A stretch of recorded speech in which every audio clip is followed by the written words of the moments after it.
Mindfulness is about being present.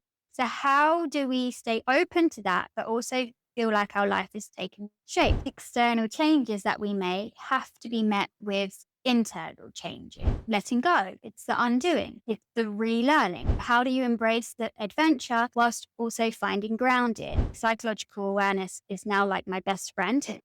Is freedom the answer to all of our problems? Fulfillment isn't this mission, the choices and the moves that we make sew together to create our lives. That gives us that sense of direction. So, in the last session, we talked about some of the lessons that I've taken from all the different people that I've met over the last few years across the world. People that tend to have this there's more to life attitude, have quit their ordinary or they make bold moves. And there was so much diversity in their stories, in their experiences.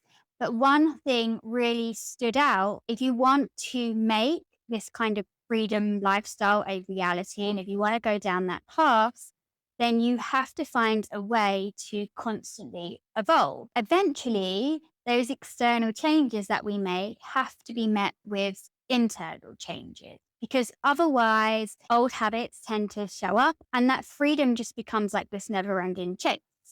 What I wanted to do in this session was really kind of unfold how that has looked for me. I've used mindfulness as my means to overcome some of these challenges and continue to make changes. I've given it a lot of thought. What are the biggest shifts that I've experienced in my life because of that? What does that look like? How do they feel? What are the real benefits? I think it's also a nice insight for anybody who is wondering, how do you embrace the adventure whilst also finding grounding? Or how do you feel accomplished without compromising your freedom? But before we do that, let's just have a little chat about mindfulness. I know that there's lots of different ideas here about what mindfulness is, or particularly about what meditation is. The mindfulness that I practice and that I teach, it's not fluffy, it's not mystical, it's actually completely non-spiritual. It's the tools, the practice in being present, self-awareness, and the principles that come with that. But I started practicing mindfulness 7 years ago, just as a means to relax after work with very low expectations. Started for about 3 minutes a day on the train home. And it kind of just grew over time. And as I started to experience these changes in myself, I got really curious. So I was reading a lot around the science and the psychology. And then, of course, I found myself deciding that my next natural step would be to teach it. But actually, long before I decided to teach it, just became my system for life, right? It's the fuel that I have to create changes. I'm very much a focus on the process kind of person. So I think that if you integrate processes, and for me it's mindfulness, then eventually the results kind of take care of themselves. So it's very much about this practical integration piece. How we can apply mindfulness to life, how it can be accessible is going to be something that we're going to be exploring. But really, just for today, we need to remember the essence of it, which is it is just about being present. And that means being in touch with yourself. It means being in touch with reality and letting go of anything that holds you back from that. Okay, so the first section is kind of like building the foundations. I often come back to this lesson. You can't live a fulfilling life if you don't feel full as a person. I see how the quality of my life and what I achieve in it is really driven by my energy for it and how I experience it. Our inner worlds kind of deeply shape how we function, how we connect, and how we act. We can often really poison even the best of experiences. Somebody who could find they lack a lot of physical energy, they are easily kind of knocked off base. They find it quite difficult to get the imp for performance. Naturally, that's going to affect their capacity and their motivation for things and their progress, right? Or another example is that you see the strain that stress has on relationships. It's one of the greatest examples, really. You cannot feel a deep love and trust when you're so consumed by negative emotions. I think it's important to make sure that we're not living life with this key motivation of filling our voids, because that's like a bottomless pit, right? External validation, but eventually those wounds, those voids, they re-show. And that's a real distraction from just real fulfillment and making productive choices. When I started practicing meditation, the first thing I really experienced was these physical changes, really realizing how physical stress is and how physical emotions are. And of course, mindfulness meditation is a way of systematically relaxing. So you're training your body to relax, you're training its baseline state.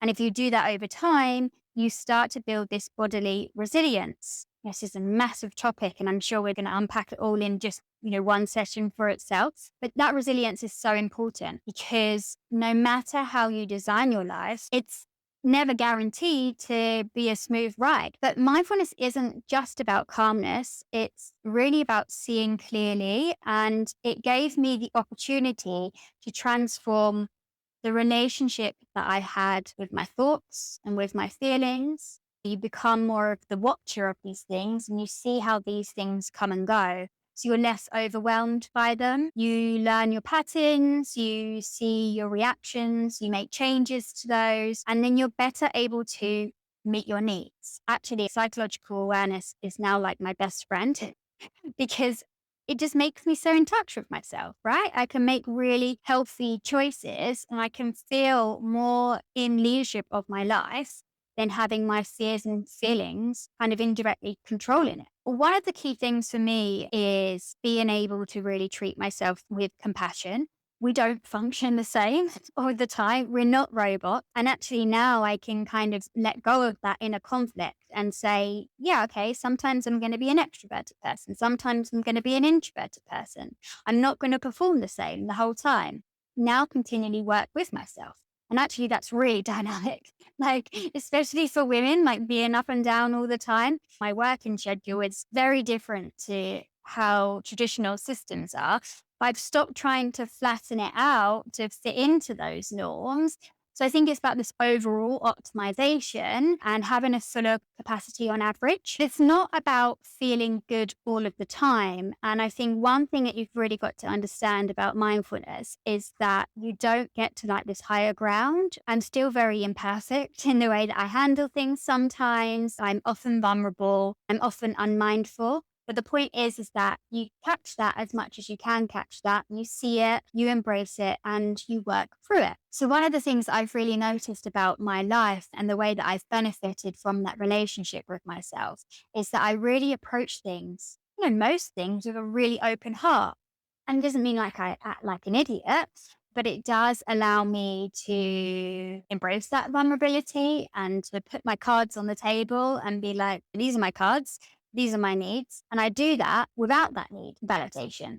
I think that's essentially what self-security looks like, this launch pad to throw yourself into things, to try new things without having expectation. And that means that you can have more authority in your life. And for me, it means that I have like way more energy for it, right? And I keep coming back to this because it makes you turn around the way that we think about things sometimes. Like what comes first, right? This inner peace comes first rather than trying to supplement your energy by all of the external validation. We've kind of like skimmed the edges of this topic multiple times about freedom, whether it's enough. Is freedom the answer to all of our problems? If somebody was to ask me that, I would say the short answer is no. Because if you make freedom the goal and you chase after it, then you're essentially putting conditions on your happiness. I'll feel free when I do this, when I achieve this. And in itself can be very restricting, right? I do, however, think that it is important to recognize when the norms and the expectations and our circumstances and situations are keeping us from being ourselves and create change where we can create change. But I think it's important to realize that we can fall back into the same patterns, not what other people expect of us, but it's what we expect is expected of us. So a lot of the comparisons, the pressure, the lack of compassion, that's really internal. And I think if you keep making external moves to run away from that stuff, you'll never really get rid of it. It's about releasing it now. So I always come back to this idea of using freedom as a process. That is something that mindfulness has allowed me to do. So if we look at mindfulness a bit more deeply, it's really about letting go, because you let go of things in order to be present. So it gives us a practice, a process that we can be utilizing every single day in order to grow. A lot of us think about growing as building things, right? But what I also think is important to growing is this letting go. It's the undoing, it's the relearning. And I don't think that's just like old beliefs and behaviors that you have, but we have ideas, we're making assumptions, we're creating our own realities all the time, day in, day out. We need to keep seeing those and letting them go, because otherwise they accumulate over time. I've been going through this process over and over again in the last few years. What's that look like? It's releasing all these accumulations of needs to do that I know a lot of us experience. Oh, I need to do this. I need to do this. In order to get here, I need to do this, this, this, and that. And we accumulate those things and we lose sight of the big picture. I notice my attempts to be somebody that I'm not, or to fit into certain groups, even after big changes, the assumptions about what my future will look like and who will be in it, the conditioning about what I should prioritize to be responsible, to feel secure. That's completely been turned on its head the last few years. That's a big step to take, and these are big fears to get over. You don't just do it once. You have to keep doing it. I'm not weightless all the time, but there's a general increased weightlessness in my life. I live my life a lot closer to reality, because I'm continually trying to let go of biases and filters and lenses that we see through because of our mental tendencies. And I've stopped writing off opportunities and experiences because I previously would have said, oh, that's not for me, or, I wouldn't like that, or I'd never go there. You can really just enjoy things for how they are. That's how I see freedom, something that you access like right here, right now. So, a massive part of my happiness is just the richness of the things in my life now. We looked at this idea of fulfillment being a feeling. It's not just collecting stamps or ticking off milestones. We do have this kind of urgency problem in the modern day. We're always striving for the next thing. We're thinking about the thing that we need to do next while we're doing the thing that we're currently on. It makes life very fleeting. So I think we become disconnected and we find it more difficult to engage. We tend to turn to artificial stimulation, things like material gain, like substances. To really be fulfilled, it's a lot about what we need to do has to come within. It has to meet what we chase externally. The thing about mindfulness, it's not just a concentration meditation, though it does help us a lot to focus on things. And that's how we start practicing. However, what makes mindfulness is paying attention to the present for long enough that you can really feel the present moment. And this might sound a bit wishy-washy. However, that sort of feeling of being more connected to your body, of feeling more in your body, that's actually a scientific physical thing. I noticed after I started meditating, I would have like really increased senses. I could really hear like the texture of the sounds when I was on the train. Like I would be able to really notice the detail on people's outfits. So there's kind of like this increased sensory experience that made me feel more connected. And then, of course, over time, practicing that connection, that's really seeped through into my life, into my relationships, and into my experiences. There's a theme here of less is more, of deeper over surface level. And I now have so much depth in the relationships that I have. My circles become a lot smaller, but the depth of the relationships I do have is just completely opened up.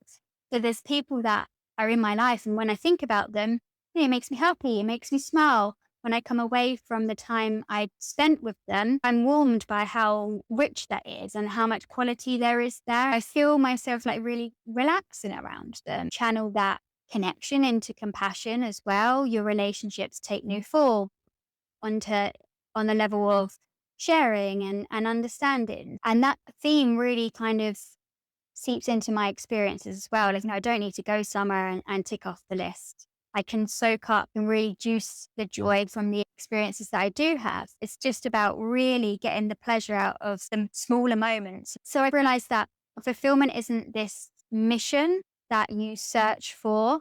It's actually kind of available all the time. You just have to practice activating it. And then life becomes a lot easier when you stop spreading yourself so thin and you just prioritize the things that give you depth. So this is like a really big shift how I think about achievements. It's no secret that I was an aggressive overachiever. There was like 50 plus, maybe even 100 plus higher education exams in. And I was finally saying, why am I doing this? But it took me some time to get to that point. You get used to having these sort of like automatic goals that you rarely come back to the big picture. Your ambition is like very narrow and joyless. And you just learn that things that apparently make you hard working are these sort of like classic traits. And you never really question those things. Everybody I know does this, values their day or values themselves and how productive they've been that day. And we express it. Like we always say, like, oh, today has been so unproductive. I think it, really, we don't really appreciate existing that much. It's all about productivity, do more attitude all of the time. And again, it's just like another bottomless pit. This can really make us feel like fulfillment and happiness are separate from our work, that we can only really find them in the escape from work. So I think there's like this rebalancing that needs to happen because I think we do have this need to make an impact or to create or to feel useful and contribute in some way, but it doesn't have to be really painful. So I think that's a lesson that I've really taken on in the last few years. I've not only changed what I do, but I've completely adapted how I do it. It's no secret that if you practice meditation over time, you become more focused, you become more calm. This has massive benefits for your brain. You can translate that into the way that you work, where you don't put too much energy into things, where you can work really efficiently and with awareness. What I also try to do is have less focus on my output. What I try to focus on is working in a really expressive way and really trying to exercise skill in the things that I produce. So prioritize the work that comes from my personality or comes from my heart. I think we can find this in all the things that we do, the little strengths that we have. You just have to generate the awareness that's going to help you find it. The other thing I've massively learned, the skills that I would have assumed you need to make an impact have changed a lot over the last few years. And it's because of the qualities I've developed from mindfulness and how those qualities have really widened my ambition and allowed me to produce in a way that feels good. And that's because mindfulness is a skill and it's made up of different skills, things like patience, things like compassion. That's really enabled me to have new experiences. So, for example, when I write, it doesn't come from a place of trying to over focus on it. Actually, I probably would meditate before it and let things flow. If I do a workshop, I try not to over rehearse and focus on memory. I try to relax first so I can activate my social system. So you kind of learn a lot about working dynamically and tapping into skills that perhaps are a little bit undervalued. It's helped me change how I think about work in life. It's probably a bit of a narrow view to be like, pick your passion and that be your work. Like I found a passion in teaching mindfulness, and that's something that's always going to be in my life. How strong my focus is on that is probably going to change depending on what else I have going on and what my priorities and what my needs are. Will it always be my source of income? No, probably not. I don't think our career paths have to be conventional. If they are, great. But if they're not, that's also okay. I think the idea is that if I maintain my beginner's mind, I can keep redefining my priorities. And that is very freeing and it's very effective. The final shift that I want to talk about, this is really this paradox of mindfulness and moving forward. Mindfulness is about being present. It's about really being in the moment, being in the now. So how do we stay open to that, but also feel like our life is taking shape? How can we focus on where we are moving forward to? There's a kind of bit of like a conflict there, right? A contradiction. And in the traditional approach, we get told to maybe find our purpose, set our goals. But life is obviously not that simple. You know, we've chatted a bit about this before. And we also talked before how actually what we can do is perhaps replace this idea with a different idea, being in a forward motion, to generating a sense of control, a sense of direction. And I don't think that comes from over planning or setting static goals. I think that you find it in this kind of everyday clarity that you can generate while also being flexible to navigate whatever happens in that day. So essentially, having effective leadership of your life. And to be an effective leader is a lot about being good with decisions, right? So you need to know when to stick at something. You need to know when you should go all in. You need to know when to pivot, all while doing that without a roadmap. You want to feel confident in dealing with situations every day and knowing that you're doing that in a way that serves you for the long term. Ultimately, the choices and the moves that we make sew together to create our lives. They determine how fulfilled we feel over the long term. Most people I know struggle with making decisions. A lot of people overthink, they're always considering what if this, what if that. And it's funny because it's like you're putting so much strain on yourself now to try and make the decision that's going to leave you most fulfilled in the future. So it's like you're feeling that pain now for something in the future that you might not even be able to control. I think a lot of the issue is we become quite disconnected from our intuition. And our intuition is an incredibly powerful, natural human intelligence. It goes beyond thought, right? It's kind of a bit egotistic to think that we can hold everything that we know in our thinking mind at any one moment. But I think that a lot of us can be cut off from that and lose trust in ourselves because there is so much noise, because we're so used to being told what we should want, why we should be scared of choices that we make. We're so used to feeling like we're going to be judged for our decisions. So there's a lot of noise there. There's fears of regret. But I think if we can work through those things, that's where what actually matters to us sits. And I think it's our intuition that represents that, right? What I try to do now is use my intuition as much as possible. I always take a step back. And that has just been, life changing. A lot of the time, meditation is associated with these really blissful moments and experiences. We're not trying to push for those things. It's an ordinary, everyday meditation. However, if you give it time and wait for it to come to you, I've definitely experienced these moments of clarity, and I experience them quite a lot. Not every time that I practice, but a lot of the time. And it's actually the space that I kind of keep coming back to if I want to make decisions. And if I'm feeling like I'm very clouded and I can't find the answers, it tends to be the space that sort of like brings ideas. It can be like completely random things like answers to what I want for dinner or like where I should book a flight or kind of like bigger answers to the bigger questions in life. And of course, like I still find the big stuff really hard, but I think for me, I'm moving.